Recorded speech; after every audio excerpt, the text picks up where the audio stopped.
अभी सुन रहे हैं प्रभात खबर का संपादकीय प्रभात। दिन है सोमवार, तारीख है 16 जनवरी 2023। विषय है पाकिस्तान में गंभीर आटा संकट।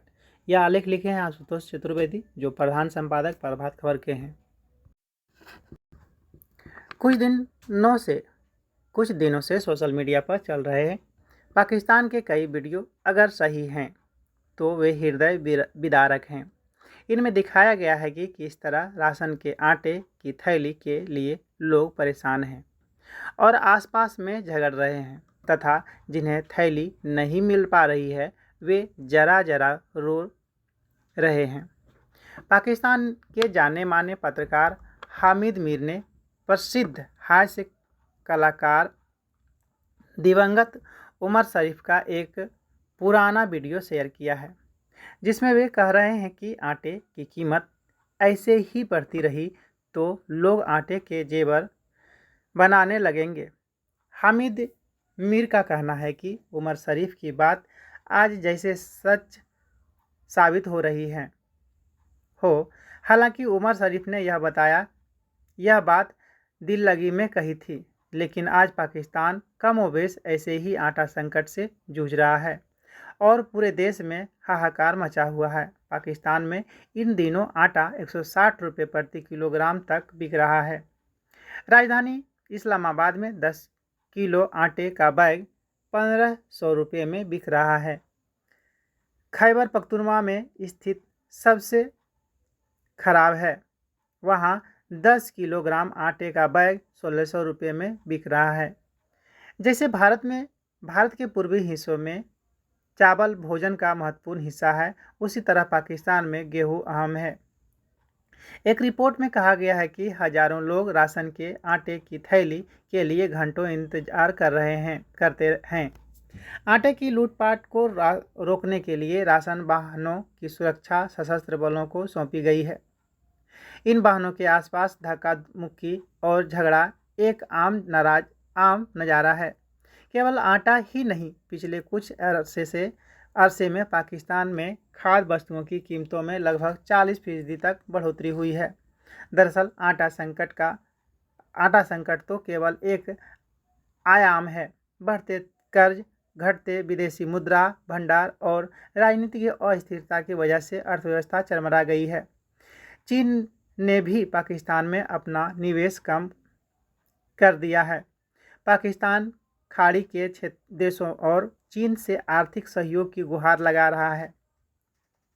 दूसरी ओर बिजली का भी संकट आ खड़ा हुआ है। बिजली बचाने के लिए सरकार ने बाजारों को रात 8:30 बजे तक बंद करने का आदेश दिया है। शादियों के लिए यह समय सीमा रात 10 बजे तक निर्धारित कर दी गई है। सरकारी कर्मचारियों को सही समय पर वेतन नहीं मिल पा रहा है। रिटायर कर्मचारियों को पेंशन का भुगतान नहीं हो पा रहा है क्योंकि सरकार के पास पर्याप्त पैसे नहीं हैं। पाकिस्तान की राजनीतिक अस्थिरता का असर देश की अर्थव्यवस्था पर भी पड़ा है। इन दिनों वहां की राजनीति में घात प्रतिघात का दौर चल रहा है। पूर्व प्रधानमंत्री इमरान खान शहबाज शरीफ सरकार और सेना से टकराव की राह पर बढ़ते नजर आ रहे हैं। वे लगातार उत्तेजक भाषण दे रहे हैं और अपने समर्थकों को सरकार और सेना के प्रति भड़का रहे हैं। वहां सेना का इतना खौफ रहा है कि राजनेता सेना पर सवाल उठाने से डरते हैं। लेकिन पाकिस्तान के इतिहास में ऐसा पहली बार हो रहा है जब इमरान खान खुलेआम सेना को चुनौती दे रहे हैं। कुछ समय पहले उन पर जानलेवा हमला हुआ था। इस हमले को सेना की लगातार की जा रही आलोचना से जोड़कर देखा जा रहा है। हमारा एक अन्य पड़ोसी देश श्रीलंका भी आर्थिक संकट से जूझ रहा है। वहाँ स्थिति ऐसी ही है कि एक कप चाय के लिए लोगों को 100 रुपये देने पड़ रहे हैं। ब्रेड और दूध जैसी जरूरी चीज़ों के दाम भी आसमान पर हैं। उपलब्ध सूचनाओं के अनुसार श्रीलंका में ब्रेड के एक पैकेट की कीमत 150 रुपये तक पहुंच गई है और गैस सिलेंडर का दाम 4000 रुपये पार कर गया है। विशेषज्ञों का मानना है कि इन दोनों देशों की यह स्थिति वित्तीय अनुशासन की अनदेखी के कारण हुई है। इसके लिए वहाँ की सरकारें और नेता जिम्मेदार हैं। भारत और पाकिस्तान को अलग हुए 75 साल हो गए। दोनों देशों की अस्तित्व में आए इतना लंबा अरसा गुजर गया, लेकिन दोनों के आपसी रिश्ते आज तक सामान्य नहीं हो पाए हैं। पाकिस्तान हमारा पड़ोसी मुल्क है, इसलिए न चाहते हुए भी वहाँ का घटनाक्रम हमें प्रभावित करता है। हालांकि भारत में ऐसी कोई परिस्थिति नहीं है, लेकिन पाकिस्तान और श्रीलंका के हालात को देखते हुए भारत को भी सतर्क रहने की ज़रूरत है। भारत में भी मुफ्त बांटकर वोट पाने की प्रवृत्ति जोर पकड़ रही है। चुनावों के दौरान यह खुलकर सामने आती है।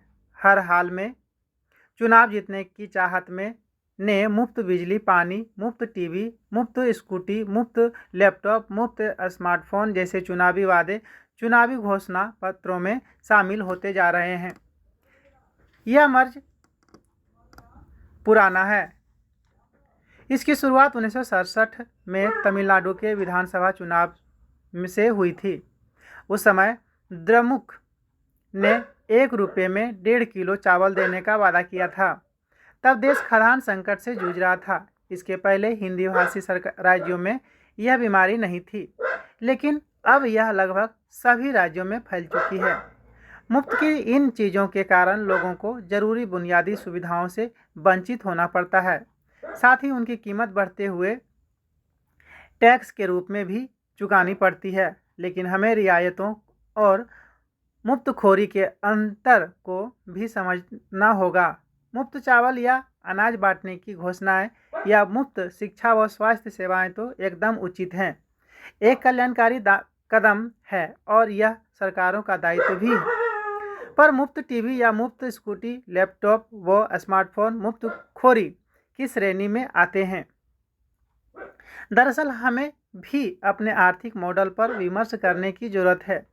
नई अर्थव्यवस्था और टेक्नोलॉजी ने भारत को भी वैश्विक कर दिया है। हम पश्चिम का मॉडल भी अपनाते जा रहे हैं, लेकिन उससे उत्पन्न आर्थिक व सामाजिक चुनौतियों की ओर ध्यान नहीं दे रहे हैं। यह संभव नहीं है कि आप विदेशी पूंजी निवेश की अनुमति दें और आपकी संस्कृति में कोई बदलाव न आए। भारत में संयुक्त परिवार की व्यवस्था खंडित हो गई है। नई व्यवस्था में परिवार एकल हो गए, पति पत्नी और बच्चे। यह पश्चिम का मॉडल है। बूढ़े माँ बाप और 18 साल से अधिक उम्र के बच्चे परिवार का हिस्सा नहीं माने जाते हैं। भारत में भी अनेक संस्थान और विदेशी पूंजी निवेश पाने वाली कंपनियां परिवार की इसी परिभाषा पर काम करने लगे हैं। सामाजिक व्यवस्था में आए इन बदलावों पर भी विमर्श की जरूरत है। अगला आलेख है शारीरिक गतिविधियां बढ़ें। हमारे देश में डायबिटीज की शिकायत, उच्च रक्तचाप, हृदय रोग, धमनियों में समस्या आदि जैसे बीमारियां बड़ी तेजी से फैलती जा रही हैं। इनसे न केवल मरीजों की तादाद बढ़ रही है, बल्कि ये बहुत सी मौतों की वजह भी हैं। साथ ही तनाव और चिंता भी गंभीर स्वास्थ्य समस्याओं में शामिल हो गए हैं। इन चुनौतियों का सामना करने या उन्हें उत्पन्न ही नहीं होने देने से सबसे ज़रूरी है कि हम शारीरिक रूप से सक्रिय रहें तथा हर दिन कुछ समय टहलें एवं सामान्य व्यायाम करें। चिकित्सकों की सलाह और जागरूकता के प्रयासों के बावजूद आज भी आधे से अधिक भारतीय हर सप्ताह 150 मिनट भी नहीं टहलते हैं। अमेरिका के मैसाचुसेट्स यूनिवर्सिटी में प्रधानाध्यापक डॉक्टर अमांडा पालुख और शोधार्थी शिवांगी वाजपेयी ने अपने अध्ययन में इस चिंताजनक तथ्य को रेखांकित किया है। इस अध्ययन में अमेरिका और 42 देशों के हजारों लोगों से संबंधित डाटा का विश्लेषण किया गया है। रिपोर्ट में सुझाव दिया गया है कि 60 साल से अधिक आयु के लोगों को हर दिन 6 से 9,000 कदम टहलना चाहिए। ऐसा करने से हृदय और धमनियों में से संबंधित बीमारियों की आशंका 40 से 50% कम हो जाती है। हमारे देश में काम के सिलसिले में चलना शारीरिक गतिविधियों को महत्वपूर्ण हिस्सा होता है, लेकिन सेवानिवृत्ति के बाद यह सिलसिला थम सा जाता है। अधिक आयु में अकेलापन, उद्देश्यहीनता और स्वास्थ्य में गिरावट की समस्याएं भी टहलने और घूमने को बाधित करती हैं। बड़ी संख्या में महिलाएं घर का जिम्मा संभालती हैं। वे सक्रिय तो रहती हैं और उन्हें मेहनत भी खूब करना पड़ता है, लेकिन स्वस्थ रहने के लिए उसके अलावा भी शारीरिक गतिविधियों की आवश्यकता है। अक्सर देखा गया है कि युवा भी नौकरी, पढ़ाई और अन्य व्यस्तताओं के कारण सुस्त से पड़ जाते हैं। यदि वे शारीरिक गतिविधियों पर ठीक से ध्यान दें तो आगे चलकर वे कई रोगों से अपने को मुक्त रख सकते हैं। यह पहलू इसलिए और अधिक महत्वपूर्ण है कि कभी जो बीमारियां मुख्य रूप से अधिक उम्र में हुआ करती थीं, अब युवाओं को भी चपेट में लेने लगी हैं। विश्व स्वास्थ्य संगठन का सुझाव है कि सभी वयस्कों को नियमित रूप से शारीरिक गतिविधियों में शामिल होना चाहिए। यह उनकी दिनचर्या का आवश्यक हिस्सा होनी चाहिए। वयस्कों को हर सप्ताह 150 से 300 मिनट व्यायाम करना चाहिए। कुछ वर्षों से भारत सरकार योग को जीवन में शामिल करने के लिए व्यापक अभियान चला रही है। विभिन्न राज्य सरकारों और संस्थाओं भी इस मुहिम का हिस्सा हैं। इसे अंगीकार कर हम अपने वर्तमान और भविष्य को बहुत हद तक निरोग बना सकते हैं। अगला आलेख है संजय चौहान की विदाई के मायने। यह आलेख लिखे हैं अनिल शुक्ल, जो एक वरिष्ठ पत्रकार हैं। कुछ वर्ष पहले पत्रकारिता से जुड़े अपने कुछ छात्रों को मैंने पान सिंह तोमर फिल्म देखने की सलाह दी। उनमें से एक छात्र ने प्रतिक्रिया दी थी कि फिल्म तो अच्छी है, लेकिन इसे डॉक्यूमेंट्री फिल्म की श्रेणी में रखा गया तो बेहतर होता। मैंने पूछा कि क्या उसे नहीं लगता कि यह इस फिल्म की विशेषता भी हो सकती है। यह फिल्म दरअसल इतनी वास्तविक है कि डॉक्यूमेंटेशन का भ्रम देने लग जाती है। इस अप्रतिम फिल्म के लेखक संजय चौहान अचानक चले गए। बीते गुरुवार की रात मुंबई के एक अस्पताल में उनका निधन हो गया।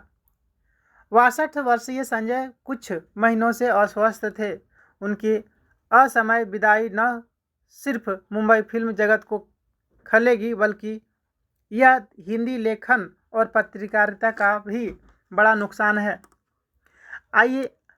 आई एम कमाल, धूम तथा साहेब बीबी और गैंगस्टर जैसी शानदार फिल्मों की रचना भी संजय ने ही की थी।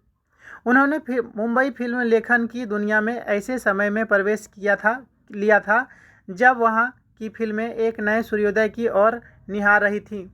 सिर्फ निर्माण और निर्देशन ही नहीं, बल्कि लेखन के क्षेत्र में भी ऐसे सोच दाखिल हो रही थी जो फिल्म को कल्पना और फंतासी की दुनिया में से परे डॉक्यूमेंटेशन की सच्चाई में से रूबरू कराना चाहती थी।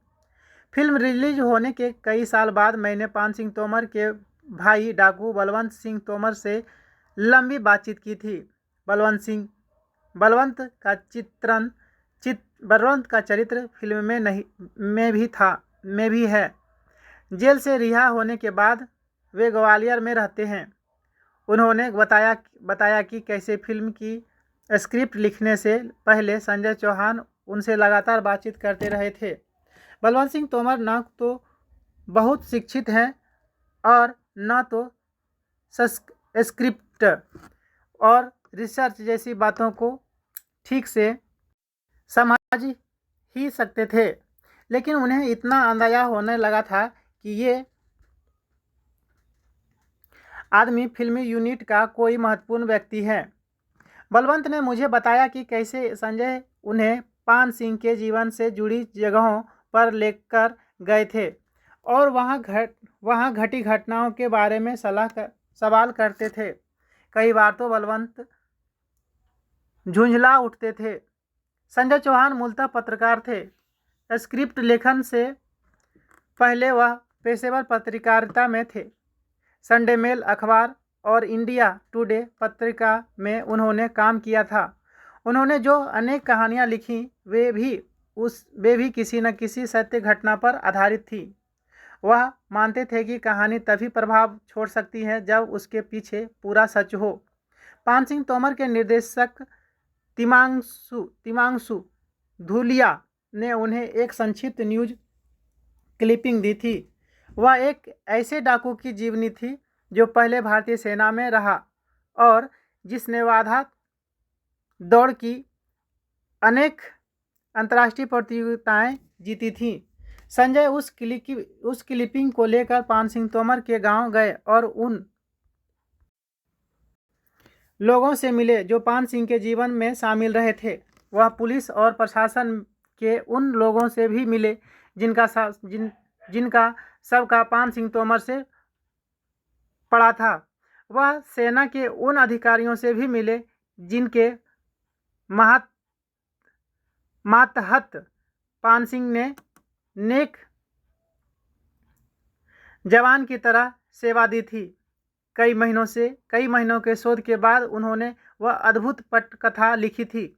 आमतौर पर हिंदी फिल्मों का संसार कल्पना और फैंटेसी का संसार है।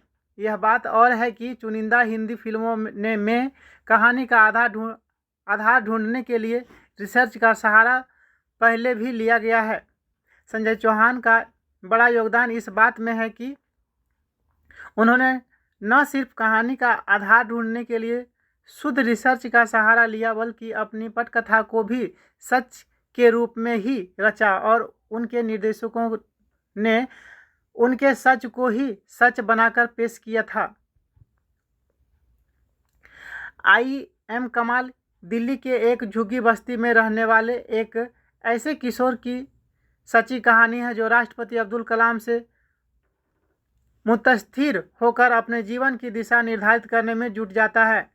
इसकी पटकथा को भी डॉक्यूमेंट्रेशन की तर्ज पर ही रचा गया था। इस फिल्म के स्क्रिप्ट पर भी संजय को उस वर्ष का श्रेष्ठतम स्क्रिप्ट फिल्मफेयर पुरस्कार मिला था। रिसर्च और पत्रकारिता संजय चौहान की रग रग में व्याप्त थी। उम्र के पूर्वार्ध के उत्तरार्ध में वह अपनी इन्हीं रगों को लेकर मुंबई की माया नगरी में दाखिल हुआ और उन्होंने स्क्रिप्ट के चाल चरित्र को बदल दिया। वह कहते थे कि वह बिना रिसर्च और डॉक्यूमेंटेशन के कथा या पटकथा की परिकल्पना ही नहीं कर सकते। उनके हाथ में कुछ शानदार प्रोजेक्ट थे। देखते हैं उनका भविष्य क्या होता है। अगला आलेख है -4 डिग्री तक। यह आलेख लिखे हैं आलोक पुराणिक जो एक व्यंकर हैं। आफतें विकट हैं, आइस एज निकट हैं। टाइप की खबरें टीवी चैनलों पर डरा रही हैं। एक चैनल ने बताया कि -4 तक गिर जाएगा तापमान दिल्ली और आसपास के इलाकों का। सर्दियों के तापमान नेताओं के कैरेक्टर जैसे हो जाता है। जब लगता है कि अब और इससे नीचे क्या गिरेगा तब ही और गिर जाता है। इसलिए तापमान और नेताओं को लेकर संशय बना रहता है और फिर इस संशय को घना करने के लिए टीवी चैनल हैं। एक ने यह दिखाना शुरू कर दिया है एस्किमो लोग बहुत कड़ाके की ठंड में कैसे रहते हैं। एक ने अपने स्टूडियो में अंटार्कटिका टाइप का सेट लगा लिया है। चैनल वालों की मुश्किल नौकरी होती है। अभी इन्हें यह बताना है कि भयंकर सर्दी में अंटार्कटिका को हो जाएगा या यहाँ भी, और फिर कुछ महीने बाद भयंकर लू व गर्मी का जिक्र करते हुए यही बताएंगे कि सहारा रेगिस्तान में बदल जाएगा इंडिया गेट दिल्ली वाला। ठंड को लेकर अपनी थ्योरी यह है कि निकम्मों को ठंड ज़्यादा लगती है जो निकम्मापन अफोर्ड कर सकता है उसे ठंड बहुत लगती है। काम पर जाना जरूरी नहीं हो तो बंदा ठंड ठंड चिल्लाता है, पर अगर काम पर पहुंचना मजबूरी हो तो बंदा पहले नौकरी की चिंता करता है। नौकरी की चिंता के आगे सारी चिंताएं ठंडी हो जाती हैं। ऐसी ठंड में भी ठंडे पानी से बर्तन साफ करने वाली महिलाओं को ठंड नहीं लगती, क्योंकि उन्हें पता है कि इस काम से ही रकम आएगी और घर का चूल्हा जलेगा। चूल्हे के भविष्य का ताप अभी के ठंड को झेलने की हिम्मत दे देता है। रजाई गणराज्य की अस्थायी नागरिकता जो अफोर्ड कर सकते हैं, ठंड उनके लिए मज़े का सीजन है। बाकी के लिए तो ठंड क्या गर्मी क्या, हर सीजन काम कमाई का सीजन है। नेता अगर ठंड ठंड करता बैठा रहता तो वोटों की गर्मी से वंचित हो जाएगा। तापमान और गिरेगा। यह न्यूज़ देखना खतरनाक है। बंदा बिना तापमान देखे काम किए जाता है। दिक्कत ना होती, पर जैसे ही पता चलता है कि अब तापमान -डिग्री में जा रहा है, ठंड डराने लगती है। अज्ञान में बंदा जुटा रहता है। ज्ञान मिलते ही बंदा डरने लग जाता है। इसलिए इस सीजन में ठंड को लेकर ज़्यादा ज्ञान हासिल नहीं करना चाहिए। हर साल ही ठंड आती है, हर साल ही गर्मी आती है और हर साल ही लगता है कि इस बार असली ठंड है। ठंड का हाल हर सीजन में कुछ इश्क जैसा हो जाता है। लगता है कि इस बार ही असल है। खैर, न्यूज़ ना देखिए, काम पर निकल लीजिए। जो टीवी एंकर आपको डरा रहा है वह भी काम पर आया है। अगला आलेख है, मरीजों तक दवाइयों की पहुंच सुनिश्चित करना जरूरी। दवाइयों तक पहुंच का अभाव बेहतर स्वास्थ्य की राह में एक जटिल और परेशान करने वाली समस्या है। स्वास्थ्य देखभाल प्रणालियों, अर्थव्यवस्थाओं और बुनियादी ढांचे में अंतर के कारण लाखों लोग दवाइयों तक पहुंच नहीं पाते हैं, जबकि दवाइयों को खरीदने का सामर्थ्य इसका प्रमुख आधार है। फिर भी इसके लिए और भी बहुत से कारक जिम्मेदार होते हैं। भले ही पहुंच में सुधार का एजेंडा असाधारण रूप से व्यापक है और दवाइयों तक पहुंच स्वास्थ्य अधिकारियों और दवा उद्योग के लिए प्रमुख विषय बना हुआ है, यह कार्य आसान नहीं है। दवा और उपचार तक पहुंच के बिना अच्छा स्वास्थ्य असंभव है। सार्वभौमिक स्वास्थ्य का दायरा कुशल स्वास्थ्य देखभाल प्रणाली व पर्याप्त मात्रा में गुणवत्तापूर्ण सस्ती स्वास्थ्य तकनीकों की उपलब्धता पर निर्भर करता है। आजकल स्वास्थ्य देखभाल प्रणालियां की बाढ़ है और ये अस्पतालों एवं प्रक्रियाओं के आसपास केंद्रित हैं। दुनिया भर में बुजुर्गों की बढ़ती जनसंख्या के बीच दीर्घावधि बीमारियों में नाटकीय वृद्धि ने इस समस्या को और बढ़ा दिया है। स्वास्थ्य सुविधाओं के आधुनिकीकरण के साथ ही उन रोगियों को प्रतिबंधित करने के लिए और अधिक उपाय करने की आवश्यक हैं जिन्हें दीर्घकालिक तक उपचार की आवश्यकता है। चूँकि अधिकांश रोगियों का उपचार अस्पताल के बाहर होता है, इसलिए मौजूदा स्वास्थ्य देखभाल प्रणालियों और रोगियों की बदलती जरूरतों के बीच के अंतर को तत्काल पाटने की आवश्यकता है। उपचार और निदान सेवाओं के पालन के लिए अस्पताल के बाहर या अस्पताल में रोगियों के उपचार और देखभाल प्रणालियों में अंतर को पाटना भी आवश्यक है। यह रोगियों को समान स्वास्थ्य सेवा प्रदान करने में मदद करता है। हमें अस्पताल के बाहर मरीजों की मुश्किलों को दूर करने में मदद करने के लिए एक प्रणाली विकसित करनी चाहिए ताकि रोगियों को अस्थायी समाधान मिल सके। अगला आलेख है, लघु उद्योगों को सरकार करे मदद। लघु उद्योग देश की अर्थव्यवस्था के मजबूत स्तंभ हैं जिनसे लाखों लोगों को रोजगार मिलता है। इसलिए सरकार को चाहिए कि रजिस्टर्ड लघु उद्योगों को सामाजिक, आर्थिक एवं राजनीतिक रूप में से मजबूत करें। इससे उनका उद्योग बढ़ेगा। साथ ही जिन्होंने रजिस्ट्रेशन नहीं कराए हैं उनका निबंधन किया जाए। छोटे छोटे लघु उद्योगों से भारत की बहुत बड़ी आबादी का घर चलता है। महिला सशक्तिकरण एवं रोजगार सृजन में भी लघु उद्योगों का बहुत बड़ा योगदान है। इसलिए लघु उद्योगों के विकास के लिए सरकार को ठोस नीति बनाने की जरूरत है। अगला आलेख है, सतर्कता से कम होंगे सड़क हादसे। जनवरी का महीना चल रहा है। रात में ठंड के साथ कोहरे भी होता है।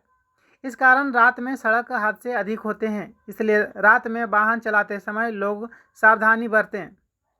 इससे दुर्घटना कम हो जाएंगी। पिछले दिनों कटिहार में NH 81 पर तेज रफ्तार ट्रक ने यात्रियों से भरे ऑटो को रौंद दिया, जिसे 7 की मौत हो गई थी। इसलिए कोहरे में रात के वक्त वाहन चलाने से परहेज करें।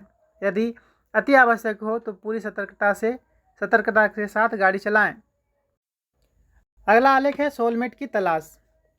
बहुत से लोग इस बात पर विश्वास करते हैं कि दुनिया में कोई ऐसा शख्स है जो सिर्फ उनके लिए बना है।